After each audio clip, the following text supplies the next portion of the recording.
document છે ને original document બધાના લેવામાં આવ્યા છે વેરિફિકેશન માટે બરાબર છે તો લઈ 3 વર્ષ સુધી પાછા નથી 3 વર્ષથી પાછા નથી આપ્યા એને અને ડોક્યુમેન્ટ જોતા હોય તો 25,000 રૂપિયા આપો અને પર ડોક્યુમેન્ટે પર કેન્ડિડેટ 25,000 રૂપિયા માંગવામાં આવે છે ઓરિજિનલ એલસી ઓરિજિનલ કહી શકાય માર્કશીટ એ બધું જ લઈ લીધું છે આમાં અને આ વિદ્યાર્થીઓને અમે બેન મળ્યા છીએ રૂબરૂ અને એના જે સર્ટિફિકેટ છે ને એ આ બધા લોકો આ સંસ્થા વાળા લઈ લીધેલા છે અને ઇન્ટેક કેટલાની છે ભઈલા તમે હમણાં ગયા હતા તો 20 ની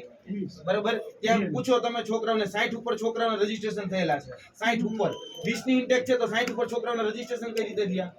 હોસ્ટેલમાં એવું દર્શાવવામાં આવ્યું છે કે અમારી પાસે બહેનો માટે 4 રૂમ છે બહેનો માટે ખરેખર તમે વાસ્તવિક રીતે હોસ્ટેલમાં જઈને જોવો તો 2 જ રૂમ છે અને એ આ કેબિન છે ને એના કરતાંય નાના છે અને એક કેબિનમાં ક્યાંક અત્યારે 8 છોકરાઓને રાખવામાં આવ્યા છે એવી કઈ રીતે રહેતા હશે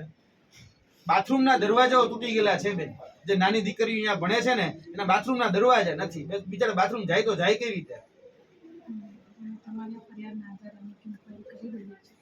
પણ બેન દરેક વખતે એવું થાય છે અમે તપાસ કરીશું બેન તપાસ પછી કઈ એક્શન નથી લેવાતા ચોક્કસ આ તો તમે જે મેટર લઈને આવ્યા છે એના બાબતે અમે ચોક્કસ આને ઇન્ક્વાયરી કરી બેન આપના તરફથી તો મને ચલો એ તમે હૈયા ધારણા આપો છો વાત બધી બરોબર છે ના હકીકત છે આમાં તો જે તમે અત્યાર સુધી ઇન્સ્પેક્શન કેમ નહોતી ચલો અમે આવ્યા પછી જ કેમ અત્યાર સુધી 3-4 વર્ષથી આ કોઈ નવા તો છે નહીં 3 વર્ષથી છે તો 3 વર્ષમાં એક